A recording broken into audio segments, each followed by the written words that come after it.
네, 여보세요. 안녕하세요. 네, 안녕하세요. 문현진 멘토입니다. 네, 저기 한국전자 인증이요. 네. 7,600원에 10% 들고 있어요, 제가요. 7,600원에 10%요. 네. 네, 그리고 원고권이 올라가 걱정돼서요. 일단은 뭐 여기서부터 더 올라갈까 말까는요. 사실 이거는 주식의 신을 데리고 와도 몰라요.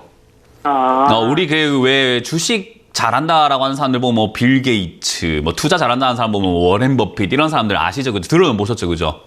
네. 네, 투자의 고수라고 하는 사람들, 그런 사람들 한 번씩 들어보는데 그런 분들도 여기서부터 더 갈까 안 갈까를 당장 눈앞을 보면서 내일 어떻게 될까요? 조만간 어떻게 될까요? 맞춰달라고 하면은 워렌 버핏 할아버지도 또 빌 게이츠도 아유 대화하기 싫네 하고 가버려요. 수준 떨어진다고. 네. 그런 걸 맞출 수 있는 건 아니거든요. 네. 그러니까 지금 이 자리는 뭐냐면 차트상으로 기술적으로 본다면 못 맞췄다고 하니까 끊어버렸나 봐요. 그 잘못된 태도입니다. 자, 제일 중요한 거는 자 어쨌든 간에 다른 분들이 보고 계시니까 확실하게 말씀을 드린다면요. 7,000원부터 더 갈지 안 갈지는 우리는 정확하게 알 수가 없습니다. 지금 여기 6,600원까지 올라와 있는 상태인데 여기서는 기술적으로 저항선이라는 것에 부딪히게 돼요. 이런 건 우리가 흔적이라고 하고 습관이라고 하죠. 사람도 보면 습관이라는 게 있고 동물도 보면 습관이라는 게 있습니다. 주식도 주가라는 것도 어떤 가격쯤 되면은 거기서 비싸다, 싸다라고 생각하는 사람들의 생각의 습관이 있어요. 그래서 이 자리는 7,000원쯤 되니까 밑에 아랫자리에 있을 때는 비싸다 생각했던 자리일 거예요. 그러니까 비싸다 생각해서 이 자리쯤 되면은 빠지는 자리가 되고요. 반대로 이쪽 위로 올라가게 되면 7,000원은 싸다 생각하는 자리가 되는 거죠. 그래서 또 올라가게 되는 현상이 나타나게 되죠. 그러면 7,500원 요 이하에 있는 지금 이 자리에서 올라온 여기까지는 싸다고 생각할 만한 자리인지 비싸다고 생각할 만한 자리인지를 생각한다면은 그냥 비싸다라고 생각할 만한 자리가 됩니다. 여기서 뚫고 올라가려면은 이게 비싼 줄 알았는데 비싸지 않네라고 생각할 만한 어떤 뉴스가 필요해요. 최근에 AI 관련주로 얘가 급등이 나오고 있는 건데 뭐 챗 GPT라든지 AI 관련주 제 생각에 이거 지금 벌써 테마가 약간 끝나가는 것 같고 시들시들해지는 것 같습니다. 지금 1주 2주밖에 안 됐는데도 불구하고 말이죠. 그래서 저는 개인적으로 이 자리가 뚫고 올라가기는 조금 버겁지 않을까. 올라간다고 하더라도 재정비라고 하죠. 힘을 조금 모으고 가지 않을까라는 생각이 듭니다. 그래서 지금 이거를 들고 계시는 입장에서는 사실 최근에 올라왔을 때 7,000원대 가깝게 매도를 좀 해서 비중을 줄인 다음에 떨어진 다음에 산 다음에 올라가는 것도 참 좋은 방법이 되겠지만 제 생각에 뭐 방금 전화하셨던 시청자님은 샀다 팔았다를 굉장히 능하게 하시는 분 같지 않습니다. 그래서 그냥 홀딩 하시다가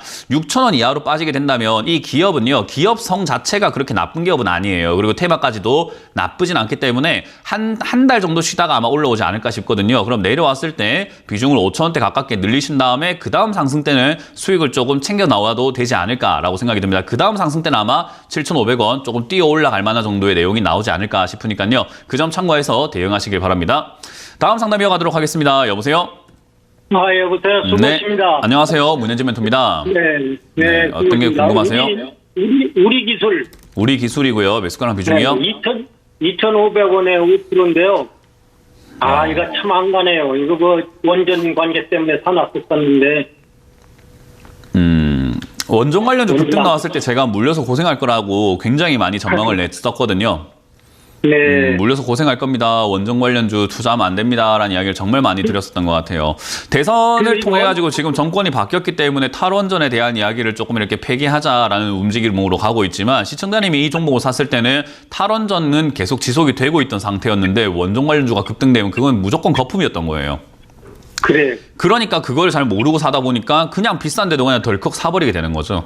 그래서 저는 뭐 이거는 자업자득이다라고 말씀을 드려보고 싶은 거고요. 원전 관련주가 앞으로 계속 안 갈 것인가라고 하면은 지금 유럽에도 그렇고 미국도 그렇고 전 세계적으로 원전을 이제 친환경으로 받아들여야 되는 시기가 된 것 같다라고 이야기를 해요. 왜냐하면 사실 원전은 땅덩어리에 비해서 그러니까 투자가 되는 그 지역과 어떤 환경을 훼손하는 그런 지역들에 비해서 에너지를 만들어내는 양 자체가 굉장히 많다라고 보시면 되거든요. 풍력 발전 하나 하려면 산 깎아야 되고 바다 다 엎어야 되고 완전히 엉망진창을 만들어야 된단 말이에요. 태양광도 그렇고요.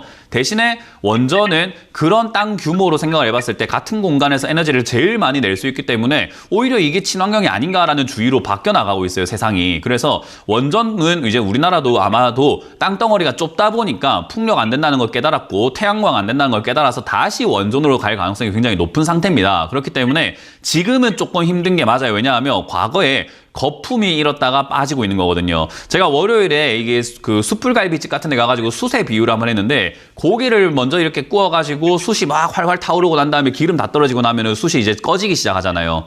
그럼 새로운 숯이 들어올 때까지 시간이 걸린다라고 이야기를 했었어요. 그거랑 똑같습니다. 얘는 거품이 만들어지고 빠져 있는 상태고 이 빠진 상태에서부터 다시 갈 수 있느냐라고 했을 때는 갈 수는 있다라고 설명해 드리고 싶어요. 그래서 이거는 가지고 있는 그 테마 자체가 무조건 원전이냐라고 했을 때 이거는 뭐 무조건 원전만 하는 것은 아니기 때문에요. 여러 가지 뭐 철도 테마에도 엮일 수 있고 합니다. 그래서 지금 당장은 1,400원, 1,000원대까지 내려와 있는 요 자리까지 내려왔을 때 추가 매수를 해 놓느냐 해 놓지 않느냐에 따라 가지고 시청자님은 탈출이 가능하다 가능하지 않다라 아마 나뉠 거예요. 그래서 저는 조금 더 시간을 두고 기다렸다가 1,300원이 지금 최근에 저점을 뭐 형성을 하고 있는 과정인 것 같아요. 그래서 이 1,300원이 지지가 잘 되는 걸 확인하고 시장이 조금 이렇게 단단하게 자리를 잡았다 싶으면 1,300원에 가깝게 저는 추가 매수를 한번 진행하시는 게 낫지 않을까 싶습니다. 대신에 여기서 샀을 때 리스크는요. 아래쪽엔 1,000원 이하까지 빠질 수 있는 리스크가 있는데 그렇다고 해서 추가 매수를 안 하기엔 조금 억울한 자리이기도 해요. 그래서 어떻게 선택을 할 거냐면은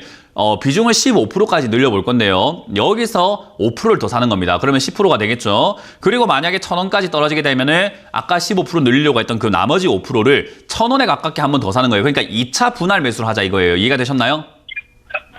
이해는 됐는데요. 네, 이해는 됐습니다. 그러면 그렇게 추가 매수를 해가지고 저는 장기적으로 가져가는 게 좋지 이건 단기적으로 탈출할 수 있는 그런 종목은 아니라고 말씀을 드려보고 싶습니다. 그래서 1,300원대 여기서 가깝게 추가 매수 1차 그리고 1,000원에 가깝게 2차 하시는 것이 좋다. 그래서 두 번에 나눠서 지금의 매수하신 금액만큼 추가 매수 하시기를 추천드려보도록 하겠습니다. 다음 상담 이어가도록 하겠습니다. 여보세요? 여보세요? 네, 안녕하세요. 문현지 멘토입니다. 네, 안녕하세요. 네, 어떤 게 궁금하세요? 네, 고맙습니다. 에코프로 BM 9,670, 750원에 10%요. 97,000?